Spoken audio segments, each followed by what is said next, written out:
Welcome back to Car Chat TV. I'm Oliver, and in today's episode we're going to be exploring the brand new Chery Tiggo 7.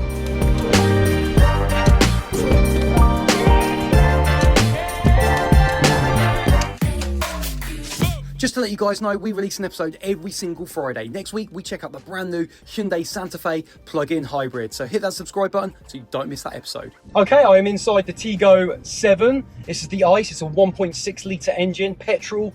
You're looking at 147 brake horsepower, and I've got to say I'm in the Summit trim. So there's two trim levels, Aspire and Summit, and there's £3,000 between the two.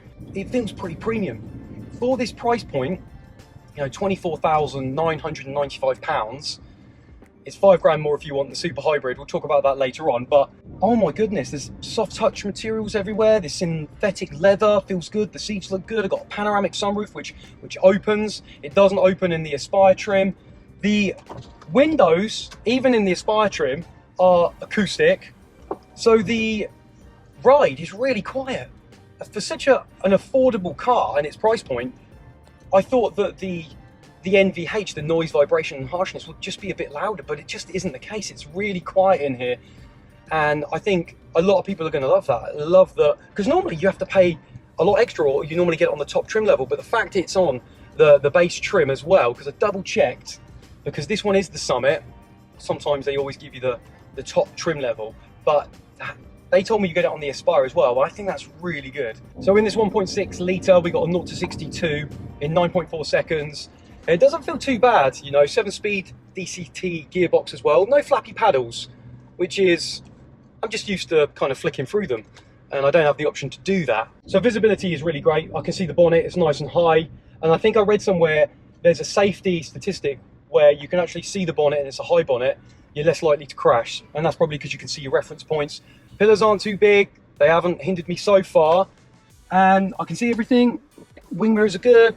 Out the back, the shape of the car allows me to see straight through that rear window, and I haven't got any issues with visibility. It's been good so far. Okay, let's talk about suspension. I would say that this is on the softer side. It's going to do really well here in the UK because we struggle with big potholes and cavities, craters in the road and cracks, and this is where the car kind of soaks up those lumps and bumps rather well. Let's talk about the drive modes then with this Tiggo 7. We've got a little mode button here that you can just turn.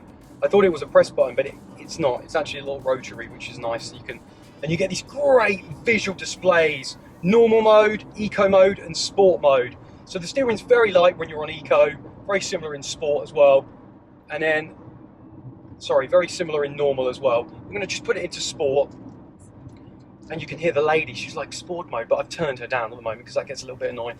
And I just want you to listen, because this is as loud as the engine will be. So I'm going to put my foot down here.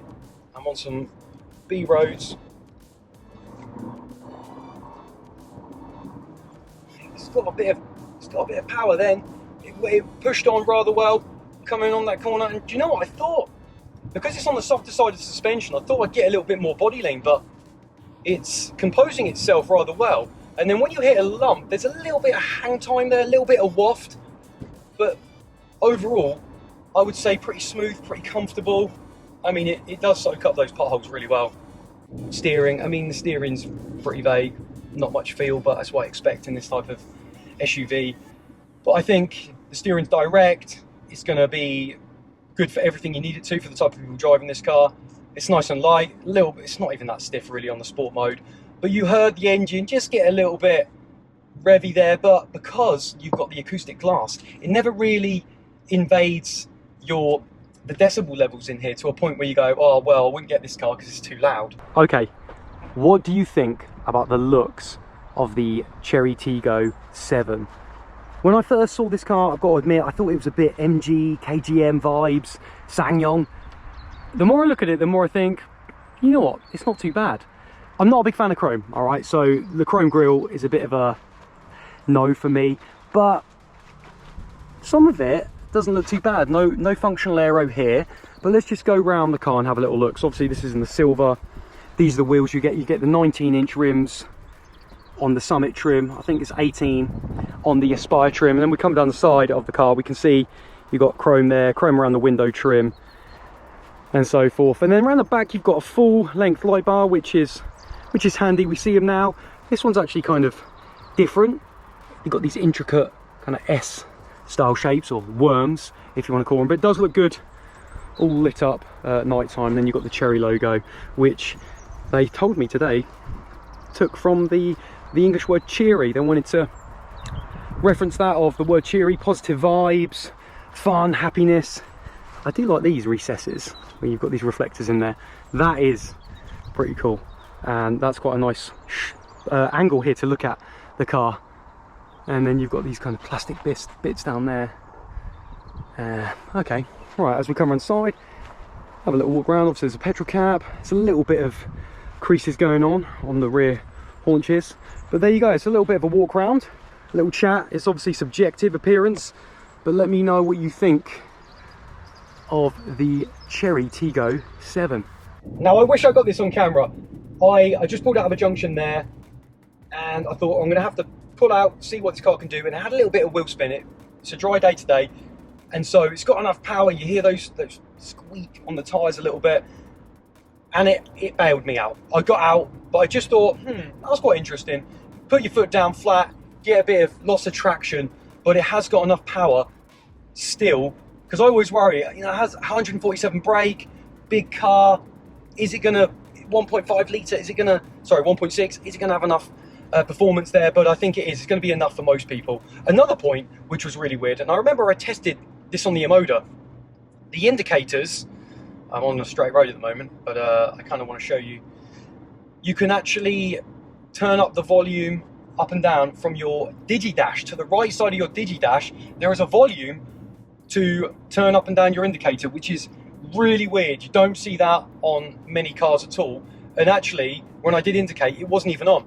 It wasn't on, so I was like, oh, I'm indicating, but I can't hear it, which was a little bit weird. But I guess it's a bit of an option if you're someone that really can't stand the way the indicator is, that you can turn it down completely. So I guess it's there. It's an option for those that really hate indicators. I can't believe we're talking about indicators and the sound, but you've got an option here to turn it up and down. Okay, one thing I think is very important to talk about. Obviously in new cars now, we've got a lot of bings and bongs. This is a shortcut when you're in a Chery, Tiggo 7, Tiggo 8. All you need to do is get your finger, swipe down at the top, and you can turn off your eye monitor, drive monitor system alarm. Yeah, just turn it off. And same with the SLA, which does, you know, the speed limits here in the UK, because sometimes they get it wrong. And your your lane keep assist. So literally, it's pretty responsive. You swipe down and you can turn them off. I think that's pretty handy to know.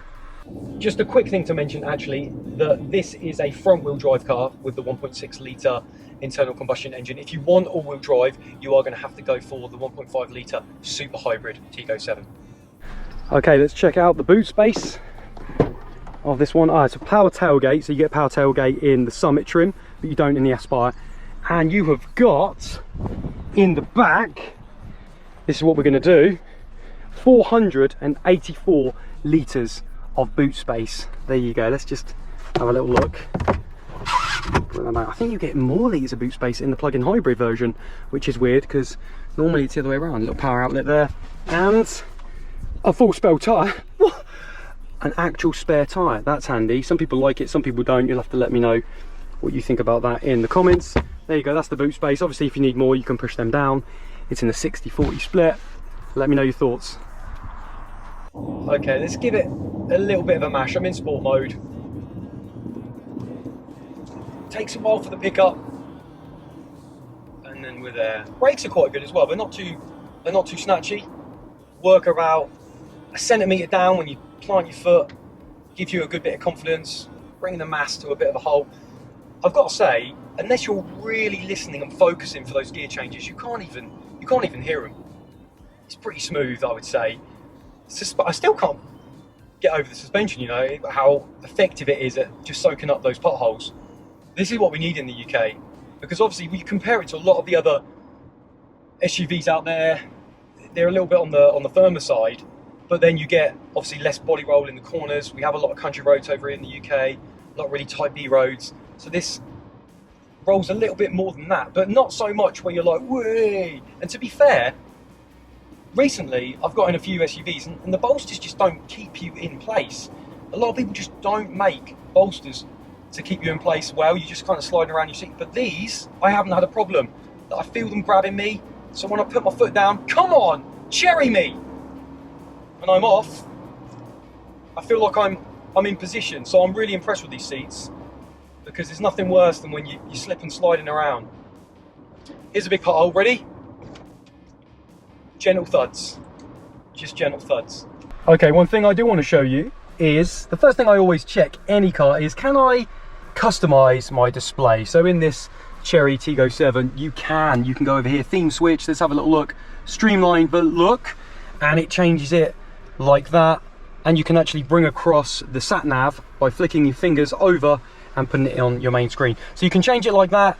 They are one-piece molded buttons here, which are very reflective, bit black glossy, but they do work. Look at this. If I press this, you can go through your different trips, your pressure on your tires. So it'll be interesting to see what kind of miles per gallon we get. Look at that. Trip B did 48 miles and got 37.2 mpg. Now I think Chery say the Tiggo Ice 7 can do 32.5 mpg. So that'll be very interesting to see what we get after today's filming. I kind of like the classic one, so I'm going to go back into the classic. So there you go. That is what the two screens look like, infotainment wise and DigiDash, on the Chery Tiggo 7. Now I know I've had a bit of fun in sport mode, and steering wheel stiffens up a bit, and slamming my foot, driving a bit, you might sound like a hooligan, but you know, not that bad. I mean, it's not this type of car that you're going to do that. I see majority of people using this car in eco mode. Steering is lovely and light, predictable steering, and literally just cruising.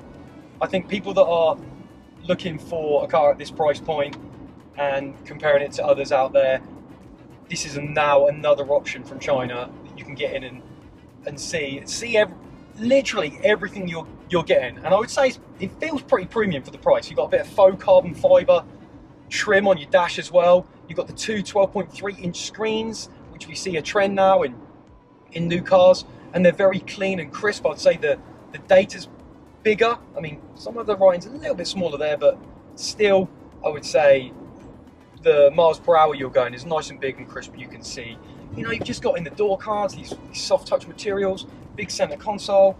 It's just, you know, even the stitching looks done well for the type of money that you're paying. In eco, chilling, lounging back. I haven't checked out the rear room yet, so we'll have to do that. I haven't got Adam with me today. So anyway, eco's where it's at. Now what I do want to say is, I want to talk about trim levels, because with the Tiggo 7 and with the Tiggo out, with the Tiggo 8, you've got Aspire and Summit, same with the plug-in hybrid, or they call it the super hybrid. It's £3,000 difference. £3,000 brings you heated, ventilated seats, heated steering wheel, a pano roof that actually opens, a 540-degree camera, which, you know, I don't think you need. So, my opinion, I think the Aspire trim level is definitely the one to get. If you've had a little look at these cars, let me know what you think the best trim level is in the comments. Okay, I have to show you this. This just shows you can get good camera quality in an affordable car or a cheap car. Look at this. So you go 3D mode, you can see here, look how smooth that is. That's so smooth. Can I zoom in and out?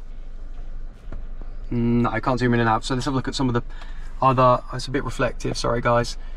And then we go over here, so you can see, and you press the cameras like that to get what you need. That's going to help you. Oh man, the sun's terrible, but there you go. You can see pretty much, you know, it's a good quality camera. You've got all your bits here. I just wanted to show you camera quality, because it's one of the things I always try and have a look in when you're in a bit of a cheaper car, and I think that kind of sets the standard. Okay, I spoke about drive modes when I was driving. I couldn't show you, but watch this. This is pretty funky. So I'm going to turn the mode button here across, and you'll go through all the different visual displays. So we've got normal mode. Oh man, it's not doing it. Do I have to put it in drive? I have to put it in drive and then change it. Eco mode. Oh no, that's lame. It was doing something, it was doing better than that. Maybe try it now. There it is. That's what I wanted to show you. So that's in sport mode. It does all this stuff. Then normal mode. Normal mode. The lady talks. And then eco mode. as well. So there you go. I'm sorry about the reflectiveness of the screen. That's Chery. They need to design a better one. Also, look at this. We've seen these. We've seen this before, haven't I? You know, in the BYD cars, they've got the smasher pen. That looks a little bit more robust and durable. Oh, that could do some damage. So basically that end, that's actually quite spiky. Ouch, on my thumb. That end, you know, you smash it against the window if you need help to get out. And then there is a seatbelt cutter right there. You can see. So, or you could use it to trim your nails. Pretty dangerous stuff. But I tell you what, whoa, what a whammer. And that just sits in there. I don't know, I'm going to put this back. Perfect. So there's a little bit of space under there as well, you can see. That's where your hammer is, and you've got a little 12 volt socket as well. Handy. Okay, one of the things I was chatting to about the Chery reps, they were saying, make sure you say, hey Chery. Hi Chery. They said use the voice command thing. Hi Chery. Hi Chery. Hey Chery. Hey Chery. Hi Chery. Hey Chery, open the window. So just to show you, got a wireless charge pad in here as well, USB-A and USB-C. A couple of card holders. The key confused me. A couple of drinks holders. These are your little buttons on your center console. Fast track button there, that's for your cameras and your mode that we spoke about. You can turn that. Big. Now this is really cool. In the center console, it's actually, see that? That means it's cooled as well. So all you need to do is turn that, and that will turn it off or on, and that allows the air to come through and keep whatever you got in here ventilated. So that's a really cool feature. And then I kind of like these in the doors. See these on pretty fancy cars, don't we? Like chrome tweeters. And the sound system is a Sony 8 speaker on this one. You get a Sony 6 on the Aspire trim, but that looks, you know, pretty fancy. It's pretty fancy inside, to be fair. And look at that. Look at the seats. Fancy seat, good stitching. And these are ventilated as well, obviously, because it's the Summit trim. And that, oh god, that does feel good. That smells good too. Oh, yes, good smell. And electric as well. Okay, I'm in the rear seats of the Tiggo 7. I want to show you around. This is my driving position. So I've actually got great bit of knee room here, if you see. Massive bit of knee room. Got a little pouch from behind the seat that you can put some bits in. Headroom is great as well. Look at that. 5'11", 6 foot pretty much. Nice big chunk, nice gap there. The window does not go all the way down. That is the only thing. So it does stick out just a little bit. Got a little light here, handrail, and then you've got a massive panel roof, which helps. Good seats, a little bit of a pull down. Your cup holders as well. USB-A, that's weird, because you thought, you know, you get USB-C. It's a little bit of storage there. Don't know what you put in there, not much. Your Sony speakers back here as well. And that's about it really. Really comfortable space. This is what you're gonna see. Seats are quite big. In front of you, got a little hole, so you can hit the driver, change the tune please. And then, to be fair, you've got a nice big gap there if you suddenly get a bit car sick and you need to see a bit of visibility. So there you go, that's the rear seats. Okay, let's have a little look under the bonnet of this 1.6 ICE Chery Tiggo 7. I've just lifted that up and it's got like, what? It's got like a protective layer. Never seen that before. And then, oh my God, that's kicking off some heat. So there you go. That is under the bonnet of the Chery Tiggo 7 1.6 litre engine. So that has been my episode on the Chery Tiggo 7. Let me know what you think about the car in the comments below. I think it's a great option. Let me know what you would have over this Tiggo 7 in the comments. As always, throw me a like, get a sub to Car Chat TV, and I'll see you on the next one.